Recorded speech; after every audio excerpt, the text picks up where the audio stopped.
Check this out. Halo semuanya, kali ini Mimin akan menceritakan tentang bereinkarnasi sebagai penjahat dalam novelnya sendiri yang menceritakan kenapa protagonis lelaki immortalnya menjadi perempuan. Oke, langsung saja ke ceritanya. Seseorang bertanya apakah dia tertidur, dan dia panik ketika dia bertanya tentang waktu karena dia seharusnya mengirimkan pembaruan hari itu.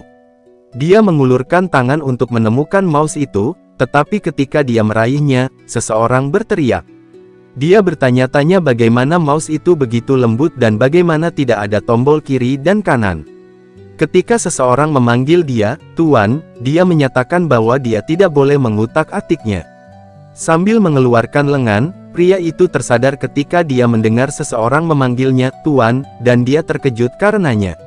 Tiba-tiba, pria itu memperhatikan sesuatu, dia melihat bahwa dia sedang memegang dada seorang wanita muda yang hampir menangis, dan ketika dia mengutuk dalam pikirannya karena terkejut, dia bertanya apakah dia sedang bermimpi karena kualitas mimpi mantan itu menyala. Pria itu tersenyum jorok ketika dia berkomentar bahwa mimpi mantan tidak meninggalkan jejak, jadi dia harus lebih merasakan wanita muda itu memanggilnya tuan lagi dan memohon padanya untuk berhenti.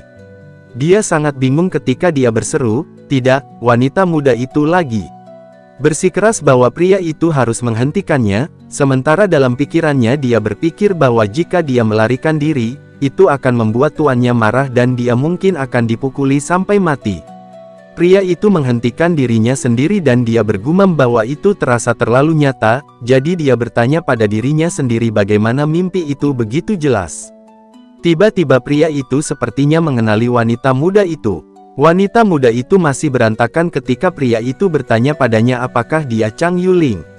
Pria itu tiba-tiba mengerang dan mengeluh bahwa kepalanya sakit, yang membuat Chang Yuling panik, dan ketika dia bertanya kepadanya apa yang salah dengannya, dia memohon padanya untuk tidak membuatnya takut. Kang Yuling gemetar ketakutan ketika dia bertanya-tanya apakah tuannya akan mati, dan dia bergumam bahwa jika dia meninggal pada saat itu di ruangan itu, orang-orang sekte akan meragukannya. Dia membayangkan dirinya dikelilingi oleh laki-laki dan dia bergumam bahwa para guru dan saudara-saudara pasti akan menyiksanya. Tiba-tiba pria itu mengulurkan tangannya dan memanggil nama Chang Yuling. Dia membelai wajahnya untuk menghiburnya dan meyakinkannya bahwa dia tidak boleh menangis. Chang Yuling tertegun ketika tuannya meyakinkannya bahwa dia baik-baik saja. Dia mulai meratap dan memohon bahwa tuannya tidak boleh mati karena dia tidak boleh dalam masalah. Sementara dalam benaknya dia berpikir bahwa guru yang pemarah, kejam, dan galak benar-benar menghiburnya dengan sangat lembut sehingga dia pasti otaknya rusak. Pria itu melotot ke arah Chang Yuling dan bertanya mengapa dia menangis dan apakah dia ingin dia melakukan sesuatu tentang hal itu. Chang Yuling tertegun dan dia segera berhenti menangis. Dia tersenyum dan berkomentar bahwa itu bagus, bahwa tuannya baik-baik saja dan dia harus tetap baik-baik saja, yang membuat pria itu terdiam. Pria itu memunggungi Chang Yuling dan, sambil menepuk dahinya, dia bergumam bahwa dia jelas-jelas mengatur Chang Yuling menjadi karakter yang lucu, jadi dia bertanya-tanya mengapa kepribadiannya berbeda. Dia merenung bahwa, dia telah menyeberang ke dalam cerita Long Ashan, sebuah novel yang dia tulis sendiri. Orang itu menjelaskan bahwa dia adalah sensi, kultivator tahap inti emas. Dia adalah master kedua Sanding Zionzong, dan dia adalah karakter kejam yang melakukan apapun untuk menjadi lebih kuat. Seni ingat bahwa dalam plot, dia mendambakan harta dan peluang protagonis, dan sejak awal, dia menipu dan mengintimidasi dia, dan dia bahkan mencoba membunuh protagonis.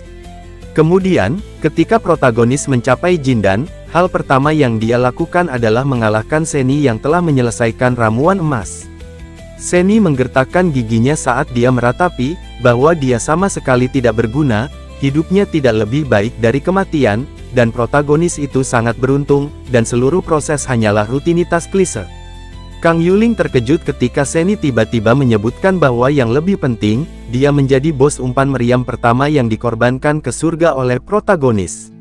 Seni bertanya pada dirinya sendiri apakah itu hanya karena dia selalu suka menulis nama penjahat dengan nama yang sama dengannya, dan dia menyesal bahwa jika dia tahu lebih awal, dia akan menulis dirinya sendiri sebagai teman protagonis atau Master Goldfingers. Dia menyela dirinya sendiri ketika dia ingat Goldfinger, Seni melihat tangannya dan bergumam bahwa menurut setting, seharusnya ada sistem pendamping atau jari curang untuk seorang pengelana seperti dia. Dia mengulurkan tangannya dan memanggil sistem penjahat super, tetapi tidak ada yang keluar, yang membuat Seni terdiam, sementara Kang Yulang bingung. Seni bergumam bahwa sepertinya itu bukan setting yang tepat. Dia mulai memanggil sistem lain, seperti sistem koruptor dan emas, sistem Loti, sistem kebencian, dan sistem cinta, yang membuat Kang Yulang lebih bingung ketika tidak ada yang keluar. Seni bergumam bahwa apapun harus muncul, dan dia bertanya apakah itu terjadi padanya karena dia bukan penulis genre sistem. Seni berbaring di tempat tidurnya, dan dia mengerut karena dia bertanya-tanya apakah mungkin dia akan mati setelah datang ke sana tiba-tiba. Kang Ying berbaring di tempat tidur dengan Seni untuk menghiburnya. Seni menjelaskan bahwa Kang Yuling adalah murid termudanya, dan baru setelah protagonis datang, dia mulai memujanya, menyadari bahwa menurut garis waktu, protagonis belum bertemu Sang Ming Zanzong dan menjadi muridnya, dia juga tidak membalas dendam padanya. Seni cemberut saat dia membayangkan dirinya meraih dan menjilati kaki seseorang. Dia bergumam bahwa protagonis memiliki banyak keberuntungan dan sangat picik, jadi selama dia memaksimalkan rasa suka dengan pria besar dan menjadi anjing penjilat nomor 1, dia akan bisa mengikuti protagonis untuk naik ke atas dan menilai, dari kelucuan Sang Zion Z, seharusnya ada banyak wanita cantik di dunia itu. Senji tersenyum mesum saat dia berkomentar bahwa jika dia melihat hal-hal seperti itu, hidup tampaknya cukup menjanjikan. Dia tersenyum pada Kang Yuling saat dia memutuskan bahwa dia harus membalikkan keadaannya. Citra buruk tentang kekerasan dan ketidakkekalan, tetapi Kang Yuling tiba-tiba menangis dan bertanya kepadanya bagaimana dia bisa melakukan hal seperti itu ketika dia masih muda, yang membuatnya cemberut dan berpikir bahwa dia bahkan tidak melakukan apapun. Melihat wajah Kang Ying yang berlinang air mata, Seni bergumam bahwa itu terlalu busuk, tetapi menurut pengaturan karakter, dia selalu melecehkan mereka, jadi dia bertanya-tanya apakah tidak apa-apa untuk melakukan sesuatu pada saat itu. Ketika dia mengulurkan tangan untuk mengambil pakaian Kang Ying, Seni bergumam bahwa itu bukan untuknya karena para pembaca juga suka menontonnya, jadi suka, favorit, komentar, dan rentetan akan meledak, tetapi Seni memiliki ekspresi jelek yang gelap di wajahnya. Dia tampak kesal dan memerintahkan Kang Yuling untuk berhenti menangis dan diam. Kang Yuling dengan cepat tersenyum. Cerah dan setuju, Sani bergumam bahwa tidak mungkin dia bisa menggertak anak bodoh itu, jadi dia harus perlahan-lahan mengubah citranya dan dia harus membuat hubungan yang baik dengan murid lainnya terlebih dahulu karena mereka semua membelot ke sisi protagonis. Tiba-tiba, seorang murid bernama Chuan ada di luar dan ketika dia memanggil Seni, dia melaporkan bahwa dia memiliki sesuatu untuk dilaporkan. Su tampak sangat khawatir saat dia menyebutkan bahwa sudah lama sejak Kang Yulang masuk untuk memberikan teh roh kepada tuan mereka, dan dia tidak boleh begitu kikuk untuk membuatnya tidak senang. Seni berjalan menuju pintu saat dia menyatakan bahwa dia akan mencari Su, sementara Kang Yuling dengan bersemangat mengikutinya dari belakang. Dia menyebutkan bahwa murid keduanya, menurut pengaturannya, adalah saudara perempuan Kang Ying yang lembut hati dan sentimental, tetapi sayangnya kualifikasinya biasa-biasa saja. Seni, dia ingat bahwa dalam plot asli, dia dipukuli sampai mati olehnya karena menutupi protagonis, dan itu juga menjadi katalisator untuk balas dendam protagonis. Jadi, tentu saja, dia tidak akan melakukan hal bodoh seperti itu. Pada saat itu, dia mulai meneteskan air liur saat dia berkomentar bahwa hal terpenting saat ini adalah ukiran giok yang berisi semua prasasti berharga. Di bagian depan dan belakang, Seni menyatakan bahwa dia akan menggunakan cheat eye untuk melihat seperti apa penampilan Su, dan saat dia membuka pintu, dia bertanya padanya mengapa dia mencarinya. Su Andu sudah membungkuk di tanah, dan Seni mengamatinya. Seni kecewa dan dia berkomentar bahwa cara tampil itu terlalu unik, tetapi, sebagaimana untuk close up, tidak ada yang bisa memeriksanya, jadi dia mengutuk penulis utama. Dia menginstruksikan agar Sanu berdiri. Su segera menjawab, ya, dan saat dia mengangkat kepalanya, dia memberitahu bahwa Xing Jentang telah mengirim undangan. Seni langsung mimisan saat dia meneteskan air liur, dan dia tidak bisa menahan diri untuk tidak mengacungkan jempol sambil berpikir bahwa Su Andu memiliki tubuh yang bagus. Sementara itu, ketika Chu Andu melihat Kang Ying, dia berseru bahwa itu hebat bahwa adik perempuannya baik-baik saja. Ketika Seni menyadari apa yang Chu Andu dengar tentang Xing Jian, tenang, dia menegaskan bahwa dia benar, bahwa itu adalah Departemen Administrasi Sang. Ding Zalxuan terkejut dan ngeri ketika Seni menuntut agar dia harus membiarkan dia melihat undangan itu. Dia gemetar ketakutan saat dia mengakui bahwa undangan itu masih belum ditetapkan. Su menyesalkan bahwa itu sudah berakhir karena sebelumnya dia terlalu khawatir tentang Kang Yuling dan berbohong, dan untuk murid dengan bakat yang sangat rendah seperti dia, Seni akan membunuhnya jika dia marah. Di sisi lain, Seni mengakui bahwa dia tahu bahwa Su Andu membuat undangan untuk melindungi Kang Yulin, dan dia bertanya-tanya mengapa murid-muridnya begitu bodoh. Dengan wajah tegas, Seni memerintahkan bahwa Su Andu dapat mengambil Kang Ying, dan dia akan mengampuni dia waktu itu, dan hanya waktu itu. Sementara dalam pikirannya, dia memutuskan bahwa dia harus memberinya satu langkah ke bawah. Su segera bersorak, dan dia menerima, membantu Chu berdiri. Seni menyatakan bahwa dia tidak perlu berlutut dan menyembahnya, dan dia bisa menyambutnya secara normal di masa depan. Suan bingung ketika dia bertanya kepada Seni, apa maksudnya? Seni menjelaskan, bahwa itu bukan apa-apa dan hanya melihat Suan kembali dan berbicara dengannya membuatnya merasa kesal, jadi dia harus patuh saja saat Chu dan Kang Yuang berjalan pergi. Seni mendesah bahwa itu sangat sulit karena karakter aslinya sangat jahat, jadi butuh banyak kerja keras untuk membuat murid-murid kecil itu mempercayainya. Seni mendesah saat dia mengakui bahwa dia harus kembali dan mengambil tanggung jawab master dan membimbing mereka dalam kultivasi mereka. Sementara itu, Chanu masih bingung saat dia melihat kembali ke Seni dan Kang Yuling. Menyadari itu, Suan sedang menatap tajam ke arah Seni, dia menjadi sangat merah saat dia memikirkannya. Kang Yuling tiba-tiba bertanya pada Chu mengapa dia tersipu dan jika dia berkomentar bahwa Seni sangat tampan, yang membuat Chu Andu lengah dan dia bertanya pada Kang Yulang, omong kosong apa yang dia bicarakan dan bagaimana dia bisa membuat komentar gegabah seperti itu. Puncaknya adalah gua eksklusif Sen dan di antara 12 puncak gunung yang ditutupi oleh Sang Ding Zonzom, konsentrasi kekuatan spiritual adalah yang kedua setelah puncak Denan Utama dan puncak Raja, dan kedua, di puncaknya ada dua ladang putih salju.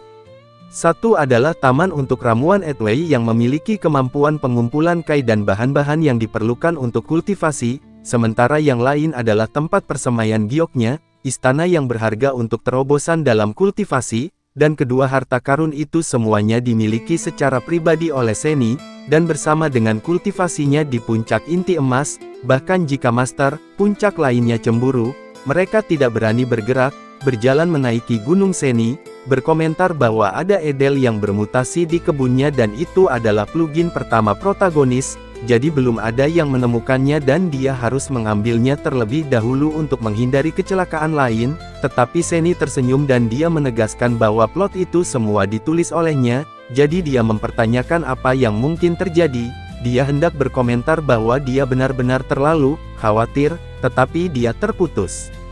Seni sangat terkejut ketika dia melihat burung bangau di kebunnya sehingga dia tidak bisa menahan diri untuk tidak mengutuk, dan dia berseru bahwa mereka mencuri dari rumahnya. Dia dengan cepat mengusir mereka, dan saat dia memanggil mereka binatang buas, dia mengutuk bahwa mereka menggali kuburan mereka sendiri.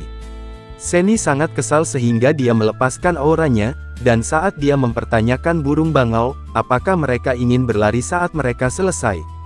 Dia mengancam bahwa mereka harus melihat seberapa jauh mereka akan pergi. Dia menggunakan keahliannya, gunung turun, dan susunan besar muncul di langit yang menghalangi burung bangau terbang saat burung bangau jatuh ke tanah.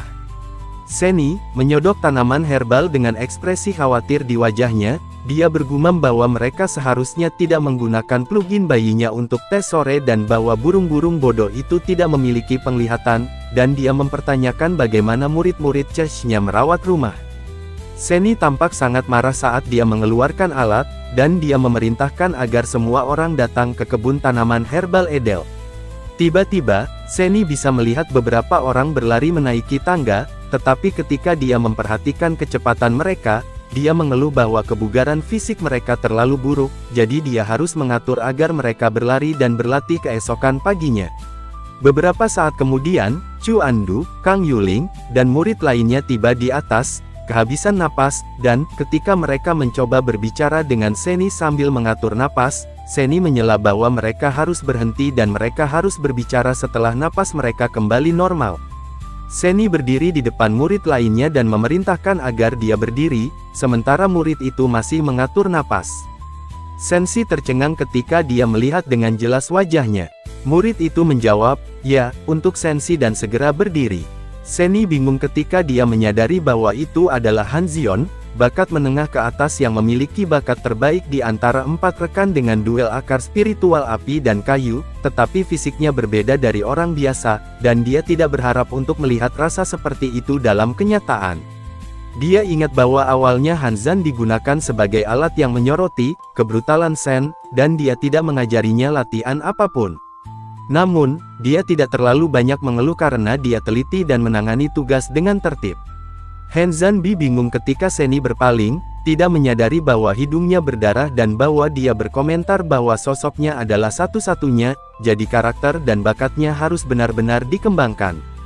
Ketiga murid bahasa Indonesia merasa ngeri ketika mereka melihat burung bangau di belakang mereka, dan ketika Seni mengeluh bahwa orang-orang idiot itu datang untuk melemparkan obat-obatannya yang berharga ke kebun, dia bertanya siapa yang bertugas menjaga tempat itu. Para murid terdiam, tetapi mereka saling memandang dengan gugup seperti mereka berkomunikasi melalui mata mereka ketika Seni memperhatikan itu, dan ketika dia meratapi bahwa jelas bahwa dia adalah orang yang kejam dan bengis, tetapi para murid itu memiliki hubungan yang baik satu sama lain dan selalu saling melindungi, dia bertanya kepada para muridnya apakah mereka tidak berbicara. Seni menyadari sesuatu, dia mengingat seseorang, dan dia menyimpulkan bahwa itu adalah murid tertuanya. Terima kasih yang sudah menonton, jangan lupa untuk subscribe dan komen, agar Mimin semangat untuk membuat video selanjutnya.